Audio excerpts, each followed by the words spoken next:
Hi, I'm Jordan Knight, and I'm with the Labor Studies Department, and I'm sitting here with the wonderful Janine Lafond from the Verizon Union, and we're going to ask you a few questions today.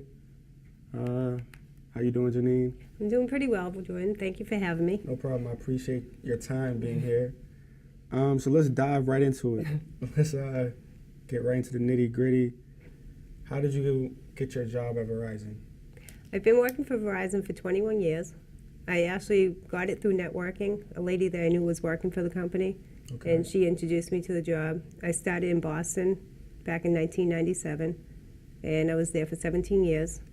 After the 17 years, I got moved up to Lowell, and I've been there for 3 years now. So I just made my, well, actually 4 years, because I just made my 21st year. Okay. It's a lot of information. So what made you want to join the union? What inspired you to get part of the union? Was it like a particular influence? Was it somebody in your family that possibly told you the benefits of the union? I had a strong influence from my father. He worked for the General Electric. He was also a shop steward at the General Electric. And I was always brought up in a union household, so I got the background immediately. And then when I got the opportunity to join Verizon, as soon as you join right into the union. So I've actually been a steward for 5 years with the union. And then once I got to Lowell, I was able to actually become an E-board member, an executive board member. So I've been an executive board member for about a year now. So what was the experience between being a steward and an executive board member? How did that vary? The steward is actually on the day-to-day basis. Every time I go into work, I go in as a service rep for Verizon, customer service rep, and then I also act as a steward. So in case there's any issues on the floor between a union member and management, then we would actually get involved in that. So what are some positive and negatives that you have come across in your years of being a member of the union? The positives definitely outweigh the negatives. The positives basically are you have a lot of strong solidarity. It's considered a brotherhood or sisterhood. So can you explain solidarity for like our viewers and people who might not understand that word? Solidarity is when you go into work and you know that you're all working in the same group. You're all part of the same group. You all get treated fairly, equally. A lot of it's based off of seniority. So when you come into the company, you start your seniority, and as your seniority grows, that's when you start to actually get different benefits based on the seniority, based on different tour selections for the times that you go into work and so forth, vacation selections. So it's basically a team. Like in high school, I played sports, and there was freshman team, there was JV, and there was varsity. So you guys are basically the varsity team where you guys look out for each other, protect each other, help each other. Am I getting on to something? Yeah, that's pretty much how it is, but everyone is equal. When it comes in regards to the type of work that you have, depending on the qualifications that you have. But within the union, you find that there is solidarity based on the fact that once it comes time for the contract, for instance, last year, about 2 years ago, we had a contract that was expiring. We ended up going on strike for 7 weeks. How was that? Because I've never been on strike at all. It's a very scary experience. Really? We didn't really have much notice. We were given probably about a 2-day notice as to when we were walking out. So there was over 7,000 of us that walked out at the same time up and down the East Coast. How did you feel? Did you want to participate in the strike, or did you do it because you was like, okay, everybody's doing it, I got to support the team? It's basically you're there fighting for your job, and while you're fighting for your job, you're fighting for everyone else's job. So by all going out together, we all came back together. Oh, that's nice. And it actually proved to the company that they did depend on us to do the work. Strength in numbers. Absolutely. Unity. Absolutely. Okay, so one thing that I've noticed in studying, the history of people being part of a union, sometimes non-union workers or non-union co-workers, it might conflict with the relationships there. Is that accurate for your case working at Verizon? We don't have very many non-union people that work there. We have management and union. So within the management, they're the ones that would enforce any discipline or have any actions taken against the union members. So if a union member is disciplined, then that's when the union would step in to try to protect them, to negotiate with the management to have better working arrangements. So when you guys have to work together, like the union and the management, is it as cohesive as it is working with management as it is with working like other union members, or is it some friction that might happen when working with management? There can be friction at times. Okay. Because obviously you're defending someone against something that the Yeah. management did. But you always find a common ground, whether Okay. it's through grievances or just talking out with the management. A lot of the management in my department are great. They actually work with us, Yeah. as opposed to some companies, it's strictly union versus management, and whatever the union does, then the management's always trying to coact that. Cool. So how did you get your job? How did you get into the corporation of Verizon? It was funny because when I first applied for the job, I actually got the job through a lady that I knew personally. She had worked for the company. She told me how great it was, Yeah. all the benefits that you can gain. So I don't want to just interrupt, but is that like a sense of networking? So basically, this is like Exhibit A of how far networking can get you. Did you know this person throughout college, maybe? No, actually, I knew her because she was a personal friend of mine. Okay.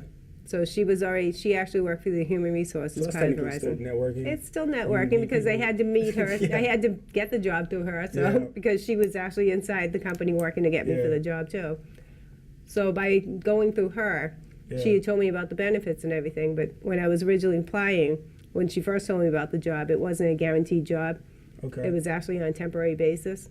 So it was a temp job. It was a temp job, so Okay. I was a little nervous That's about extremely that. funny because, like, in my sociology class, we've been studying temp jobs. We've been studying upward mobility. We've been studying like gigs. We've been studying like the aspect of like the different jobs within America. And it's funny how a temp job turned into a stable job for you. Right. And for most, based off like my expertise, not a lot of people have a chance to, move up within a company, especially when it's considered a temp job at first.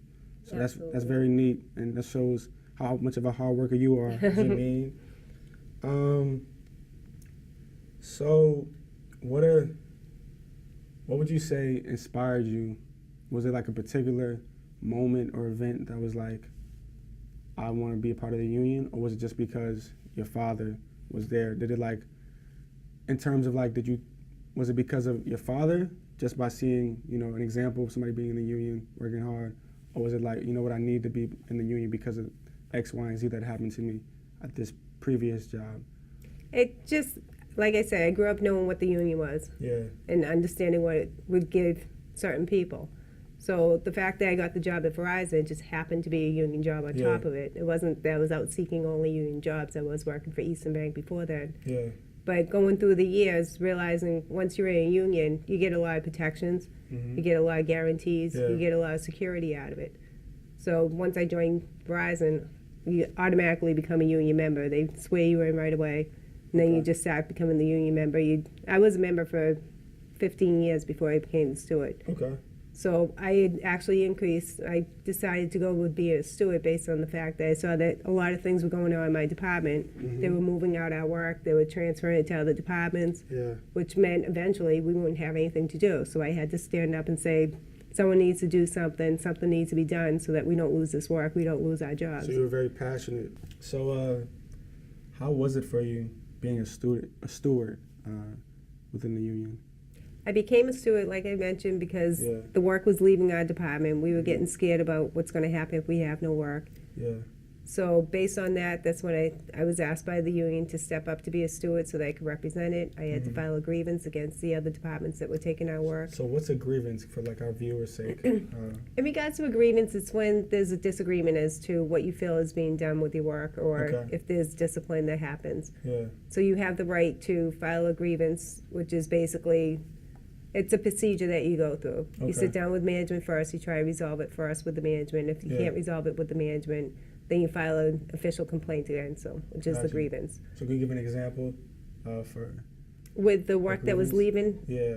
Okay, in regards to that grievance, it was an official complaint that it was our work. We've been doing this work all along. Yeah. It shouldn't be being done by another department. So during that grievance process, I had to collect a lot of information about proving that it was our work, proving what work was going to the other department. For example, finding it being done by other representatives, and bring that to management's attention. And again, at that point, they were still saying that it wasn't strong enough to support what I felt was our work. So it continued on to the next level, went from management to the upper management, and then eventually went over to the labor department.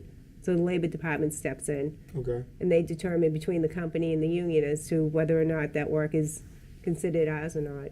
Yeah. In regards to discipline, if, say, someone is doing something on the job and management is saying that it's against company policy, for instance, then the representative, they would sit down with the representative, explain to them, this is what we found you doing. You're in violation of what we feel is the proper action that should be taken. And then as a steward, you would ask the representative if they want to file a grievance, saying that that's not really the full understanding as to what they thought the job was about. So the steward is basically the facilitator throughout the whole process? Right, we represent the union member at that point. Okay. So the union member would step back, and then the conversations would be handled between the management and the steward. Mm-hmm. And then it would go to the next level between the management and my higher-ups, the business agent. And then it would go from the business agent to the business manager with the higher-ups in the company. Got you. And then eventually it may turn into what we call arbitration. And that's Okay. when it leaves the company altogether. It's handled by an outside arbitrator that has no connection with the company, no connection with the union whatsoever. They're like a third-party person. And then at that point, they can make a determination as to who's right. Okay. I know you mentioned you was part of a board of members. So can you explain, like, what was your day-to-day routine, particularly for that particular job you had to do compared to being a steward? Well, on the executive board, we actually have, it's funny you should say that, because we do have votes coming up right now. There is an election going on currently. Like for the community, like the community can vote, or just people within the union? No, in the union. Okay, just making sure, because we can give some shout-outs. So in the union, right now we're having the election. Yeah. I was just nominated Wednesday night to be vice president of my local. Oh, that's great. Well, thank you. So now the process will be, someone stands up at the union meeting, nominates you. Yeah. Once you're nominated, then you go out and you start campaigning, asking all the membership for their votes in regards to your position. And then once you get those votes, you would become part of the executive board.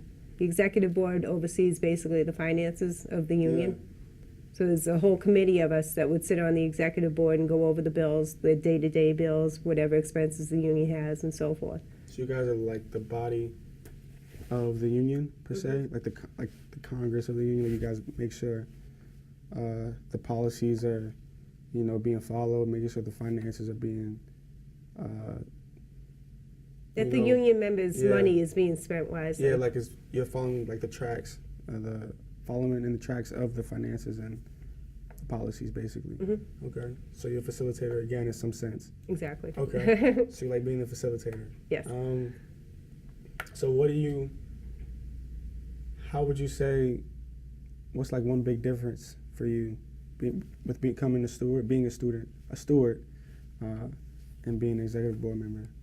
The executive board member, like I said, they mostly oversee just the finances part of it, but you gain the respect of your members that vote you in. Okay. It's not a position that you just apply for. So you like have to be voted in by the members. So you were definitely probably doing a good job, and your other peers were like, "Oh, we need her in office."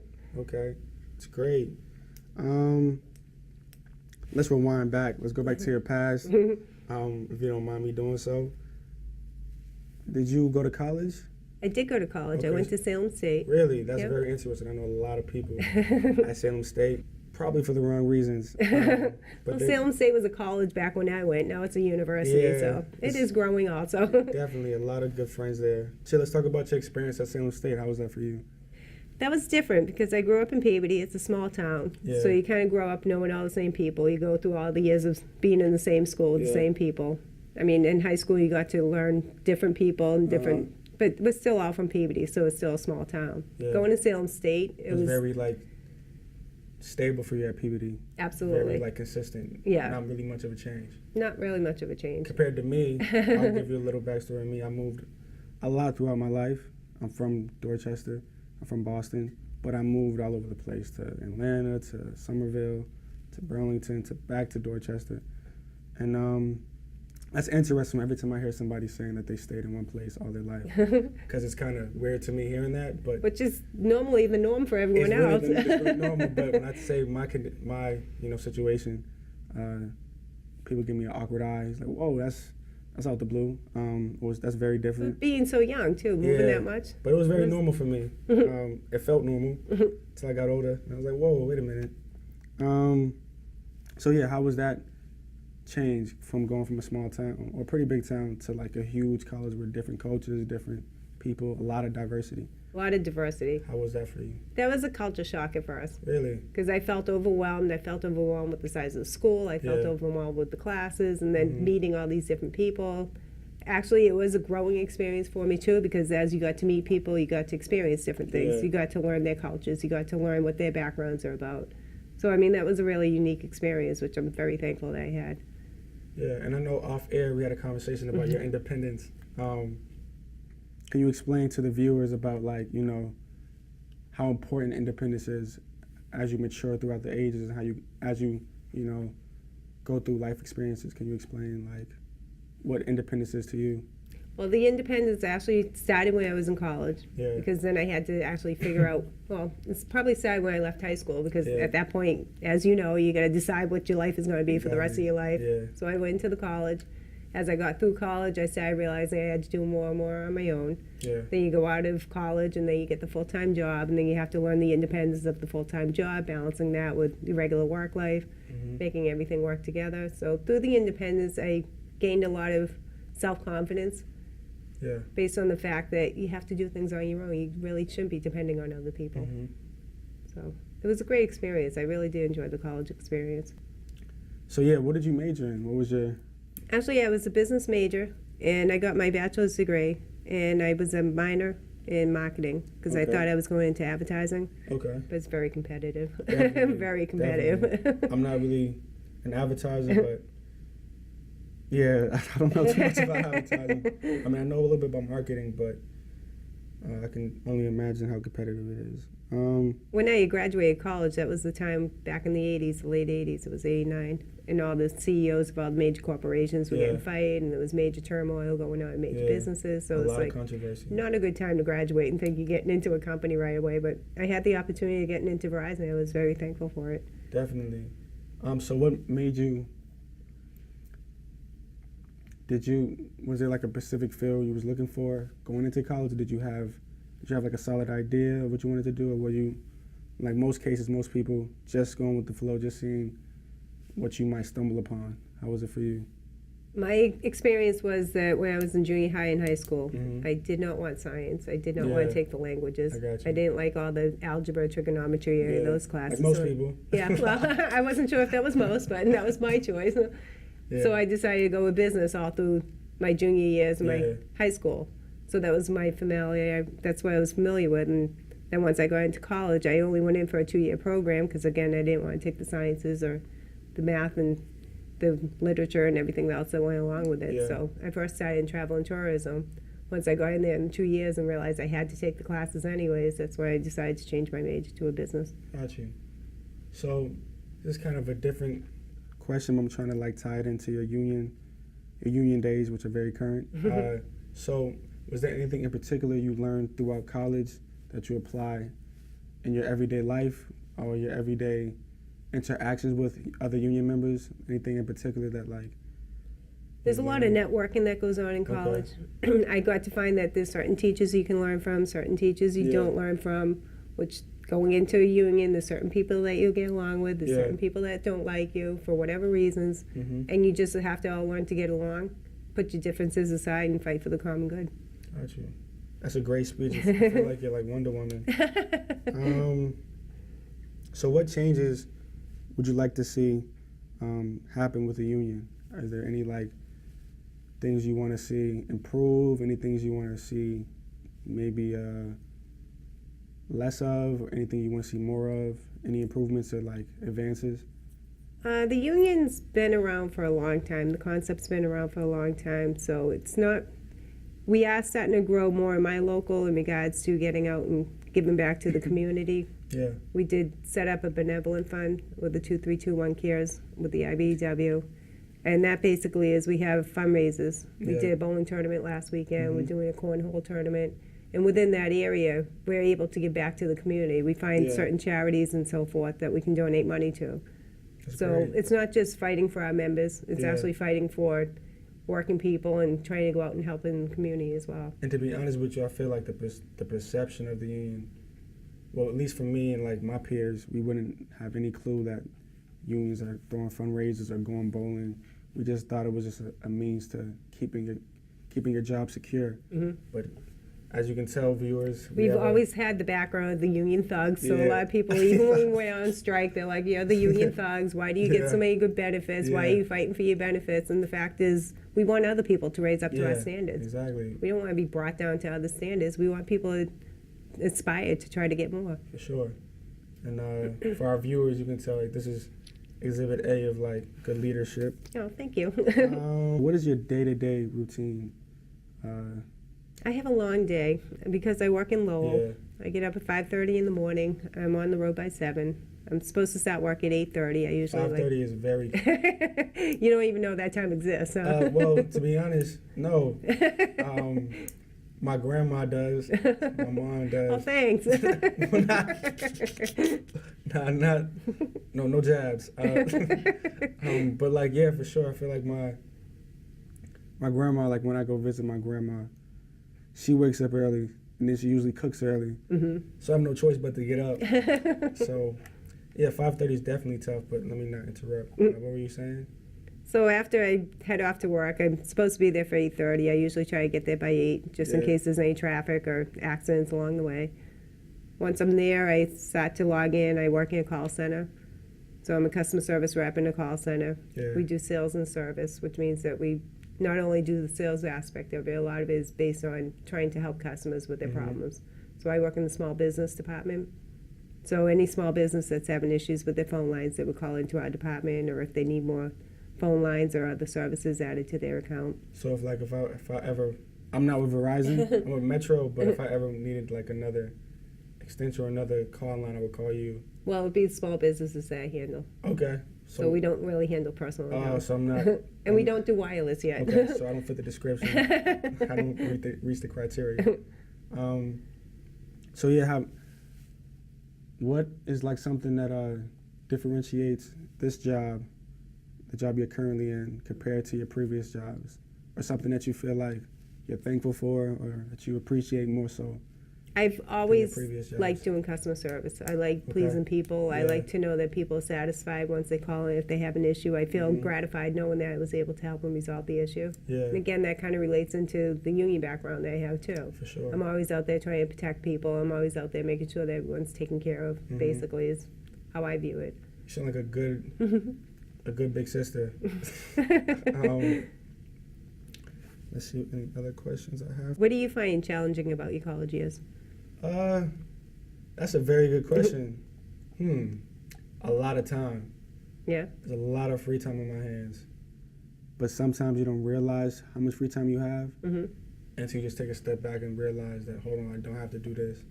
Because you have a lot of friends. Well, me personally, I know a lot of people in college. And like friends, people from back home that come here, and people from Tewksbury or Peabody or Wellesley that come here, and I just meet them and we just, hang out or whatever the case may be. But yeah, I realize I have a lot of time, but not only that, my time management skills. That's very, very rigorous and very difficult for me sometimes because I have so much on my plate. Internships, 2 jobs, family. You take on a lot. Me personally, I want to enjoy myself, so I want to hang with some friends or go out. And then you have women, and then you have my goals, that I want to accomplish. So putting that all into one box is extremely hard, at least for me. Time management is very important. As a freshman, it was extremely hard, but as each semester goes by and I meet a lot of seniors who like to give me advice and meet people like you who give me advice, I feel like it gets easier, and I realize that I can't like overthink or overanalyze. Like what you told me. Just go with the flow. Let it happen. But yeah, that's something that was very challenging for me throughout. I'm a sophomore. Like right now, I can't say throughout college yet, but yeah, for the most part, that's very challenging for me. Right now is time management, but I'm getting very better. I'm improving, so that's one good thing. What was the most challenging for you throughout Salem State? I've always been a stable person. I like having stability, so I liked going from school to college, from college to a job. So I've always had that stability in my life. With college, the challenging parts was kind of like what you said. I was taking on a heavy load. I graduated 3.5 years instead of the 4 Yeah. because I was in such a rush to get out into the real world and see Yeah. what that was about. And then, as I said, once I got out there, that wasn't what I thought it should be. So, Yeah. but I mean, most of the challenging parts is basically, like you said, trying to find that balance because I Yeah. was working when I was going through school, trying to keep up with all my classes, make sure that I'm still doing everything I need, getting the homework done, maintaining all the classes that I had, and plus going to work at night. Yeah. And then by the time the weekends came, it was a lot of times it wasn't even like fun weekends because you Yeah. knew that you had crunch time for some paper or you had some exam that you had to study for. So For sure. it goes by fast. It It does. goes by real fast. And I'll tell a little story to my viewers. I already told Janine this off air. There was this guy named Adam. Well, he's a really good friend of mine. He's like 24, 25. And he told me right before I started college, he was like, man, enjoy college, man, because it goes by fast. And I looked at him like, man, you're old. Like, you're getting old. I'm fast for you because you're like 25 now. But like, before you know it, I'm 19 now, Yeah. going on 20. And it's sad, but it's actually true. College goes by extremely fast. So one question I would ask you, how was that adjustment period between after college, graduating from college and, you know, becoming an adult and leaving college? How was that time period for you? Scary Okay. because you don't know, even though you went through college, you have a degree, you Yeah. still don't know the unknowns as to how am I going to get into a job? For sure. Am I going to like the job? Am I going to stay there? Yeah. I mean, like I said, stability has always been my life. So going out and trying to experience new things or trying to network to try to find jobs, Yeah. it's frightening. Definitely. Just thinking about that. Did it scare you? It's definitely nerve-wracking.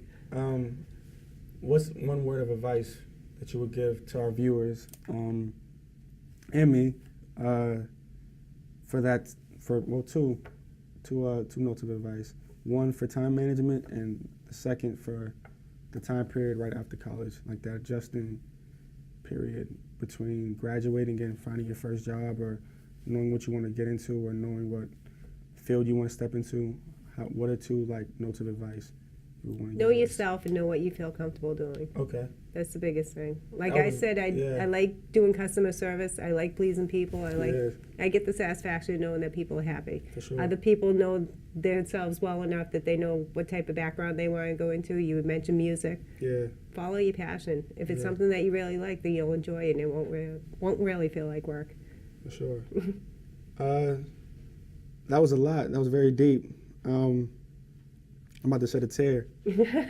But as of right now, viewers, it's been a pleasure, Janine. Jordan, it was my pleasure. Uh, I do thank you for this I experience. appreciate your time. I mean, you're busy. You're part of a union. I'm just a college student. Thank you, viewers. This is Jordan Knight from Labor Studies Department at UMass Lowell. I'm a sophomore. This is the wonderful Janine. Thank you for watching.